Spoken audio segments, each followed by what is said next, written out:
You can get involved in a variety of permits that may be needed in order to acquire before you can start construction.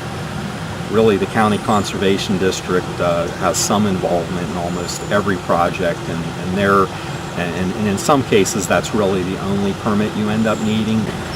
From a local standpoint, if it's a township road, you may need to get access off of a township road or be able to direct water under a township road. So essentially, there could be those related, challenges or permits that you need, and you need to check zoning. The local municipal zoning, may or may not allow for that type of a treatment system to be installed at that location, and if it's possible that you may need to get a variance from the zoning in order to build a passive treatment system in a particular location of a township. There's only a very small type of treatment system that you may be able to put in that you may not need any permit, so you almost always need some type of a permit. If you have a site that is less than an acre and you can contain everything within that area without impacting any other resources, you still need to develop an erosion and sediment control plan that meets all of the requirements of the state Chapter 102 regulations. But very few systems can take up less than an acre. So if you're over 1 acre, you automatically need some type of permit. And the first thing you would start with is an erosion and sediment control permit that you would prepare and submit to the County Conservation District. I've reviewed probably a dozen AMD projects over my career, and I've seen the positive aspects and how much it does to help the streams. I feel it's part of my responsibility to help those projects along and make sure that they get reviewed in a responsible way, but also a way that it expedites the projects to basically help the environment. A lot of times in the development of the plan, the watershed people will pull me in right at the beginning and we'll have a pre-construction meeting. And most of what I help them with are what they need to do to control the erosion and sedimentation part of the project. I am familiar with what they're trying to do with the AMD part of it, but they rely on me more or less to help them to develop their erosion and sedimentation best management practices, which are BMPs. And we try to work hand in hand. They try to keep me informed as the process goes along, and I try to keep them informed as to what's required under the DEP MPDS permit requirements. And I'm one-on-one with them. I think the process goes a lot smoother because we're all working on the same page. I believe anytime you step up to another agency, whether it be state or to federal, you get further removed from the process when you're working at one of those positions, and they're not as familiar with what the local level has to deal with. Within the state agencies, there's quite a list of state agencies that you may end up needing to coordinate with. Of course, within DEP, there's the wetlands and waterways folks if you get into wetlands or stream-related type things. You've got the DEP District Mining Office if in fact there is some coal or refuse extraction that's going to be part of the project. If you are accessing from a state road, you've got PennDOT, unless there's an existing access point, an existing entrance location. If you have a hit on your cultural resources things, it could be the Pennsylvania Historic and Museum Commission coordination, Pennsylvania Game Commission if there's threatened and endangered either critters or plants out there. And then sometimes this doesn't even happen until you start getting involved in the project. When you start digging a hole, you might run into a storage tank or something that happened to be in the ground. Then you're dealing with the Pennsylvania Bureau of Waste Management. So within the wetlands and waterways Chapter 105 portion of the regulations, there are groupings of general permits that may be useful for somebody that wants to build a passive treatment system or any type of mine drainage treatment system. And you always try to use a general permit if it is available, and if a general permit is not available, then you would need to go to a full-blown individual permit. So some of those, general permits that may be useful could include a PAG2, which is an NPDES general permit for stormwater associated with the construction activity. If you're involved in a stream area where you may need to do some stream bank rehabilitation, there's a GP3 for stream bank rehabilitation work. There's a GP4 for a stream intake or a stream outlet structure. Now, very often if you're discharging right into the stream, you would need a GP4 in order to have that discharge. If you're discharging into a channel that is already established going into the stream, then you wouldn't necessarily need a permit for that. But there had been quite a few diversion wells that have been tried in the past, and in order to do that, if you're pulling water out of a stream, you would need a GP4 stream intake in order to run it through your diversion well. So some of the other things that can come up are it's a GP5, which is a utility crossing type permit, and that is if you are trying to direct the discharge from one side of the stream to the other where you have room and you have the head to push the water to the other side of the stream, you can use that type of a general permit to get the water from one side of the stream to the other where there's adequate room to do a treatment system. The other thing that you run into pretty often is you have, a road, you have a stream, and your discharge is on the other side of the stream. So you actually need to get your construction equipment to the other side of the stream. So you can either use a GP7, a minor road crossing, which is a little bit more difficult to get than the GP8, which is a temporary road crossing. So you need the designs of the actual structural part that you're going to cross the stream with, as well as the hydrology and hydraulics of the stream to ensure that this isn't going to just get blown away in a small storm event, and that you're not going to cause potential flooding impacts upstream or downstream.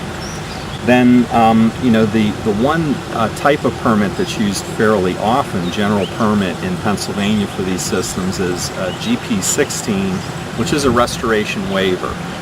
Essentially, that requires about the same level of information as an individual permit for submission, but it basically waives all of the mitigation requirements. If you either have 50 acre-feet of water, pretty good sized dam, a berm that is higher than 15 feet, or you're backing up more than 100 acres of drainage, you actually need a Pennsylvania dam permit in order to do that construction activities.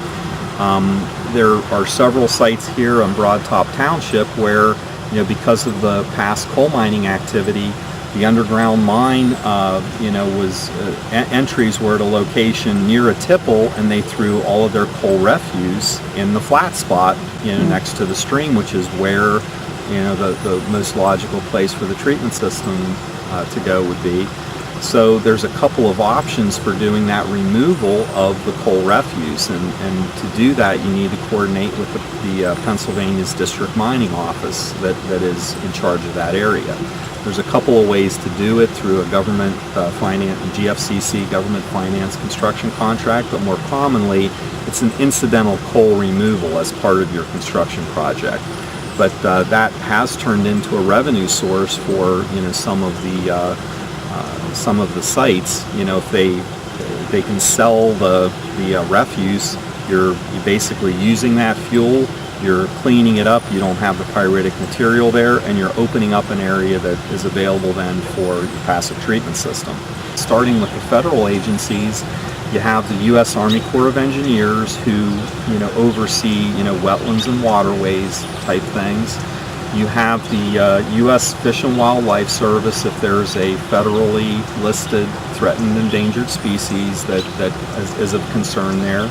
You've got the potential for the Federal Emergency and Management Act, the FEMA folks, if you are impacting flood levels within the stream. On some occasions you run into the Office of Surface Mining if you're going through a coal extraction process. Now, once you have identified that there are wetlands and potentially water impacts on the site, which is pretty common because you're dealing with mine drainage, you've got water, And as long as you have soils and vegetation and hydrology, two of those three things, you basically can have a wetland on the site. This project was difficult for the primary reason that the slope entry created a very small, I think it was, if my memory serves me right, it was a 0.22 acre quote-unquote wetland that was also about 3 foot of iron sludge within it. And the first thing that we thought that to get this project going in the right direction, we submitted a waiver 16 to essentially showing that the wetland was serving no real purpose. The waiver 16 process, we were soon to find out, didn't make things really much easier or quicker. This is the paperwork that was involved with the waiver 16. As you can see, it took quite a while. I think we were over a year by the time we submitted the waiver permit to the time we got the permit in our hands and was able to construct. And that obviously impacted the rate at which we can get to our other phases up here. So that GP16 is a valuable tool, but it doesn't really reduce much of the permit preparation effort in getting it. But once it's done, you end up getting an authorization, construction authorization, as opposed to an actual permit. You may get something from the Conservation District that says your E&S plan is okay upon receiving approval from the Pennsylvania Game Commission that you've addressed this threatened and endangered species. So they can provide some approvals contingent upon getting other approvals. Well, there are a lot of these watershed groups are putting in the extraordinary extensions onto their 3 years. A lot of times it's not them that are causing that extension to occur. It's because of the time that it takes to get these permits in place, and in this case a waiver. Develop a list of those types of permits that you may need, and then when you're putting your plan together, you have to allow time for all of those things to get submitted and approved in the process. But once a grant's approved, you really need to jump on it pretty quick to get that stuff submitted, because if you sit on it for 6 months or so, and you end up getting your permit right before winter, and a place like this you get a couple of feet of snow, then you run into problems getting it constructed before the grant runs out. There have been projects I've been involved with where the permitting costs exceeded the design costs, just because of how many different hoops you had to jump through. It could be a fairly simple design, and your permitting can be quite expensive.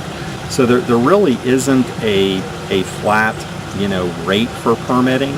I think you could develop pretty good guidance for, like, say, a PennDOT highway occupancy permit, and what forms you need to fill out. You need to look at your site distances and things like that. That might be a few $1,000s to do a highway occupancy permit. Now the conservation districts all have their permit fee schedules, and they're a little bit different by conservation district, and it's not unusual for an erosion and sediment control plan to be $10,000, something of that in that magnitude, depending on the size of the site and the number of features you need to design for it. I mean, it could be as little as 1,000. It could be over 10,000. This avenue of permitting can go all different kinds of directions, and if you have a good understanding of that up front, you can kind of build it into your process, build it into what the costs are going to be, and understand what your timeline is going to be for approval and construction.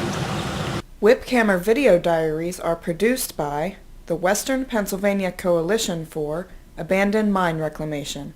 Check us out on the web at whipcammer.org.